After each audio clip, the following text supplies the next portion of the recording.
Hola, ¿qué tal, queridos amigos? Una vez más estamos aquí reunidos. Yo soy Walter Hernández y esto es Toma Chocolate, paga lo que debes. Toma chocolate, paga lo que debe. Y estamos estudiando un libro sobre mayordomía cristiana. Lleva por título Más que dinero. La razón del título que le puso el doctor Jorge Zull a su publicación, a su libro, pues tiene que ver con que muchas veces las personas piensan que cuando se habla de mayordomía cristiana se habla únicamente de dinero, y la verdad es que no es así. Este libro expone, con tesis fundamentadas todas, bíblicas todas por supuesto, porque es mucho más, es un concepto mucho más holístico, mucho más integral, mucho más amplio. Es mucho más que dinero. En esta ocasión vamos a estudiar el capítulo número 2 de este libro. En el primer capítulo, en la sesión anterior, nosotros estudiamos el origen del hombre. Vimos que tenemos ciertamente un origen divino, bíblicamente hablando. Ahora la tesis que sostiene el doctor Zull en el segundo capítulo tiene que ver con la creación. Vamos a hablar nuevamente de creacionismo, pero la palabra que él usa como su segundo título o subtítulo para su capítulo es el hombre creado a imagen de Dios.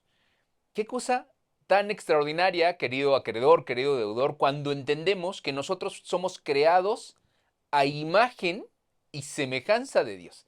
¿Qué quiere decir eso? ¿No? Entendemos realmente lo que implica. De inicio, pues implica un tema de creacionismo. Y vamos a estudiar, el doctor Sul sostiene al menos 4 postulados en este capítulo que nos hablan de las implicaciones que tiene que nosotros hayamos sido creados a imagen y semejanza de Dios, ¿no? El hombre creado a imagen de Dios. Ahí inicia con una pregunta existencialista. La verdad es que hay muchos filósofos como Sartre, evidentemente los griegos, Sócrates, Aristóteles, Platón, todos ellos tenían un profundo estilo existencialista y preguntaban las preguntas que ha hecho la humanidad a lo largo de su historia. Y es, ¿quiénes somos? ¿Para qué fuimos creados o por qué existimos? ¿No? ¿Cuál es nuestra misión o nuestra labor aquí en la Tierra? Así es que responder estas preguntas es realmente complicadísimo, ¿no? Necesitamos, hay gente que estudia, por ejemplo, filosofía y letras, ¿no? Y que se encarga durante años, lee filósofos, religiones, ¿no? Existe también la teología, por supuesto. El doctor Sul, teólogo. Y entonces hay gente que estudia mucho para poder explicar esta pregunta que es, bueno, entonces, ¿quiénes somos? Lo primero que viene aquí como interrogante y que me gusta realmente cómo podemos empezar con esta interrogante para responder quiénes somos, es, es un texto bíblico. Les voy a llevar, obviamente, a Génesis. Génesis es el libro de los orígenes. Si usted quiere saber casi el origen de cualquier cosa, remóntense a Génesis. Así es que vamos a ver en el capítulo 1 y versículo 26. Ahí nosotros vamos a encontrar la creación. En el primer capítulo del libro de Génesis, usted va a encontrar la creación. Y me voy a permitir leer el capítulo 1, 26, que tiene pues muchísimas implicaciones. Vamos a empezar desde el 27. Dijo, 26, vamos a empezar desde el 26. Y dijo Dios, hagamos al hombre a nuestra imagen conforme a nuestra semejanza. Así es que una cosa extraordinaria. Tenemos que definirlo así. Somos nosotros, usted, que me ve, querido acreedor, querido deudor, y yo tenemos imagen y semejanza de Dios, ¿no? ¿Qué implicaciones tan tremendas? Porque si usted retrocede versos atrás, va a encontrar que Dios crea absolutamente todo con el poder de su palabra. La creación del hombre y de la mujer, de la humanidad, fue completamente diferente. Somos lo único de la creación que somos semejantes a Dios, ¿no? Y señoree sobre los peces, se nos dio cierta autoridad sobre la creación. Y en el verso 27 dice, y creó Dios al hombre a imagen de Dios lo creó, varón y hembra los creó. Aquí vemos una igualdad, ¿no? Y esta igualdad con la cual fuimos creados, varón y hembra, hombre y mujer, en realidad es extraordinaria porque eventualmente la gente piensa que la Biblia es machista o que la Biblia, que Dios, no sé, hay juicios severos sobre la igualdad. Y en realidad, cuando nosotros vemos cómo Dios nos creó, pues parece que tenemos esa naturaleza muy amplia, ¿no? Varón y hembra los creó. Y hubo una razón de idoneidad por la cual fueron creados, ¿no? Cuando más adelante se dio cuenta que el varón estaba solo, ¿no? Dijo, no es bueno que el hombre esté solo, le haré entonces una ayuda idónea. Y esta idoneidad, que en realidad es un complemento, el hombre y la mujer son un complemento divino, ambos forman parte de la imagen y de la semejanza de la naturaleza de Dios. Así es que son necesarios, ¿no? Son una balanza, son un equilibrio, son una unión.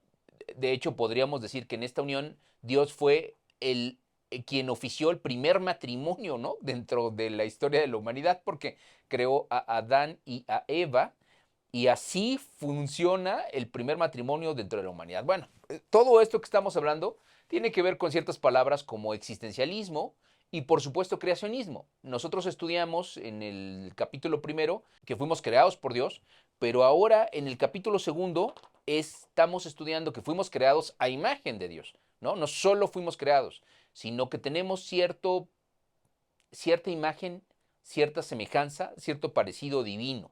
Y eso nos hace pues unos seres extraordinarios. Bueno, dicho todo esto, nos vamos ahora sí a las 4 tesis que el doctor Sul sostiene en su capítulo número 2. Lo primero que nosotros debemos de o intentamos responder es qué es el hombre. Y hay un salmo del rey David, se le atribuye a David este salmo, que está en Salmos capítulo 8. Es un salmo muy bonito, es un salmo conocido. En el capítulo 8, verso 4 del libro de los Salmos, atribuido al rey David, dice así, ¿qué es el hombre para que tengas de él memoria y el hijo del hombre para que lo visites? Esta pregunta que ya David se hacía hace algunos cuantos miles de años, ¿no? ¿Qué es el hombre?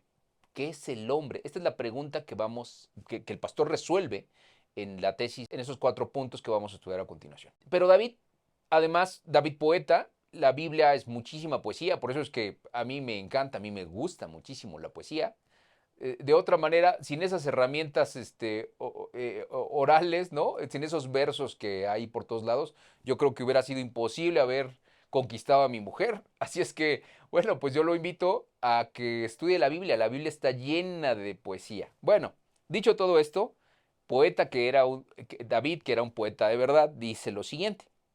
Porque le hiciste, dice, bueno, ¿qué es el hombre? Porque lo hiciste, escuchen cómo estamos creados poco menor que los ángeles, somos casi un ángel, ¿no? Sé que no nos lo dicen muy a menudo que somos casi un ángel. Hay muchos que sí creen que son como ángeles y son como demonios, malvados mendigos, pero normalmente dice, bueno, nos creaste como casi ángeles y nos coronaste de gloria y de lustre, ¿no?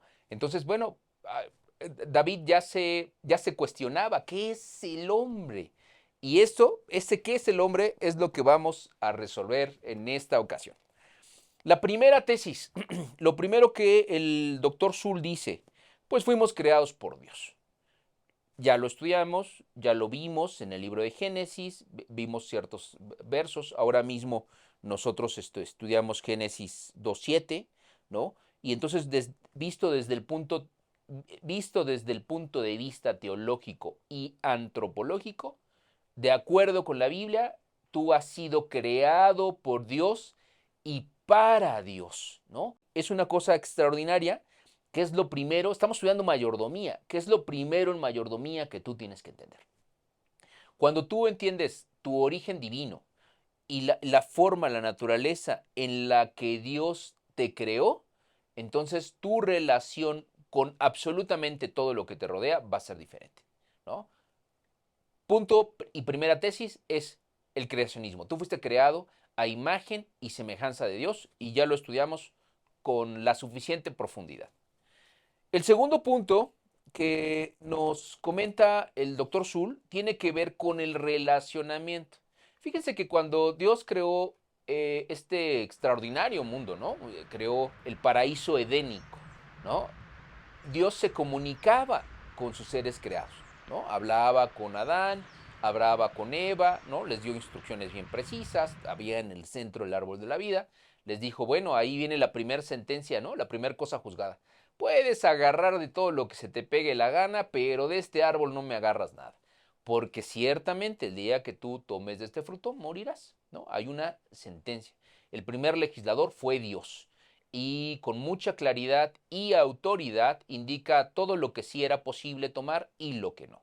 Bueno, dicho esto, eh, nuestros primeros padres, como todos sabemos, desobedecieron y entró el pecado en esta tierra.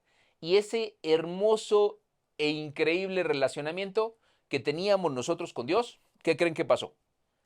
Se perdió, se perdió. Y eso es terrible porque ese relacionamiento muchas personas lo han perdido hoy en día. Dios es accesible para ti, querido acreedor, querido deudor. Está a solo una oración de distancia. Tú puedes acercarte a Dios y volver a tener ese relacionamiento edénico. Eso es posible, ¿no? De eso te habla la mayordomía. Ese es el origen del hombre, que es lo que estamos estudiando. Cuando fuimos creados a imagen y semejanza, teníamos esa oportunidad de platicar y de hablar con Dios como Enoch, ¿no? Tú recordarás, Enoch fue una de las personas que no han probado la muerte, caminaba con Dios, dice la Biblia, y entonces fue elevado al cielo. Bueno, dicho esto, ellos escuchaban la voz del Señor. Y, por ejemplo, en Génesis 1.29, 2.16, ellos nos refieren que escuchaban la voz del Señor. Después de la entrada del pecado, se rompe este relacionamiento y ellos se esconden de la presencia divina. Algo que los que hemos podido estudiar un poquito la Biblia, sabemos que es ridículo. Y sabemos que es ridículo porque nadie puede esconderse de Dios, absolutamente nadie. Y a mí me encanta Dios porque Dios pregunta, ¿no? Y dice, bueno, pues, ¿dónde estás, no? Y cuando Dios pregunta, Dios lo sabe todo. Son unos de los atributos que le damos a Dios, ¿no? Que es omnipresente, omnisapiente, todopoderoso, eterno. Hay varios atributos que se le dan. Y entonces, en esta, cuando dice, bueno, ¿dónde están? Y dice, bueno, pues estamos escondidos, ¿no? Reconocen que esta actitud y condición pecaminosa rompe el relacionamiento. Y eso es un error, porque nosotros fuimos creados para relacionarnos con Dios. La tercera tesis que sostiene el doctor Sul tiene que ver con el libre albedrío. Fíjense que nosotros fuimos creados con esta libertad. De hecho, aunque no lo comenta el doctor Sul en su libro, pero Satanás, que era un ángel de luz, tuvo esa libertad. Por eso es que hizo una revolución, una revuelta tremenda en el cielo y él y sus ángeles fueron arrojados a tierra, ¿no? Eso lo podemos ver, por ejemplo, en el libro de Ezequiel, en el libro de Isaías, ¿no? O cómo caíste del cielo, tú lucero de la mañana, tú que decías en tu corazón, subiré hasta el cielo y seré semejante al Altísimo. Bueno, todas estas citas que son realmente lamentaciones o cómo caíste del cielo, en realidad es una lamentación, ¿no? Una tremenda lamentación se da porque Dios en su inmenso amor y de la forma en la que nosotros fuimos creados, nos da la libertad de nuestras propias decisiones. A eso se le conoce como libre albedrío. Usted, querido acreedor, querido deudor, puede tomar las decisiones que se le plazcan, pero debe asumir las consecuencias de sus propias decisiones, ¿no? Siempre va a haber una sentencia, ¿no? En el caso de Adán y Eva, que estamos estudiando un poquito el contexto del origen del hombre, pues ellos desobedecieron. ¿Y qué creen? ¿Cuál era la sentencia? La dijimos, ¿no? No puedes tomar de todo lo que está aquí, menos del árbol de la vida, ¿no? Del bien y del mal. Porque si tú tomas de esto, ciertamente morirás. Yo le pregunto, ¿conoce a Adán o conoce a Eva? ¿No? Ciertamente murieron, ¿no? Ciertamente murieron hace miles de años. Y murieron porque desobedecieron. Quiero decir, tuvieron la consecuencia de sus actos. Nosotros somos creados con completa libertad. Usted decide lo que quiere hacer hoy en día. Decide positivamente suscribirse a este canal, como decide no hacerlo. Eso es una decisión que usted tiene y puede hacer. Y así como esa, todos los días usted toma un montón de decisiones. Decide ir a trabajar o no ir a trabajar. Decide dar su diezmo o no dar su diezmo. Y tendrá razones para todo, pero tendrá que aceptar a la postre las consecuencias de todas sus decisiones que usted tome. Bueno, y el cuarto y el último punto que nos da el doctor Zul tiene que ver con el carácter de Dios. Fíjense que el carácter es un tema muy importante en la Biblia, muy importante. A veces nosotros mala y falsamente decimos cuando alguien es muy enojón, ¿no? Dicen por acá que tienen la mecha corta, o luego dicen que es un jarrito de tlaquepaque. Usted sabe de quién hablo, ¿no? O de qué hablo. Sobre todo los que son como de mi edad, dicen, es que ese cuate tiene la mecha corta, ¿no? Entonces, pues, ¿qué quiere decir? Que rápido se va a encender, ¿no? O que se rompe muy fácilmente, ¿no? Ese es como un jarrito, o sea, se rompe con mucha facilidad. Bueno, este tipo de metáforas se les da a las personas que se enojan muy rápidamente, que tienen muy poca paciencia. E indebidamente, la gente, el Vox Populi, le ha asignado a estas personas, sí, hay que tener cuidado con él porque es de carácter fuerte. Todo lo contrario, queridos amigos, las personas que no se saben controlar son de carácter débil. Por eso es que no se saben controlar, ¿no? Esas personas que se enojan fácilmente son de carácter débil, tienen una debilidad de carácter que ni siquiera pueden dominar sus bajas pasiones. Por el amor de Dios, vamos a corregir esta palabra porque carácter fuerte parece un atributo, ¿no? Del carácter o de su personalidad y es todo lo contrario, ese cuate es débil, ¿no? Es impresionantemente débil. Le tocas el claxon y se cierra y se enoja y se baja. ¿Por qué? Porque tiene una debilidad de carácter, ¿no? Le ofende algo que le digan a alguien que ni lo conoce, ¿no? Que a lo mejor ni lo va a ver nunca jamás en la vida. Pero le afecta grandemente porque su autoestima es demasiado baja, ¿no? Entonces tiene baja autoestima, tiene un carácter débil, tiene bajas pasiones, tiene poca tolerancia a la frustración, no tiene paciencia, que además son los dones del espíritu. Entonces, cuando aquí el autor habla de carácter, pues habla del carácter de Dios. Y eso es un tema superlativo, ¿no?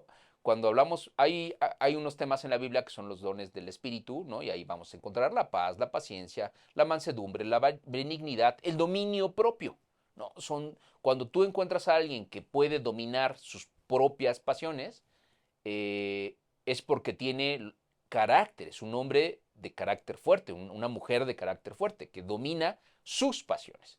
Eso es complicado, ¿eh? No crea usted que es tan fácil conocer gente así. Y si usted conoce o tiene cercano a alguien así, valórelo, atesórelo, de verdad, porque pocas personas tienen esa fortaleza de carácter.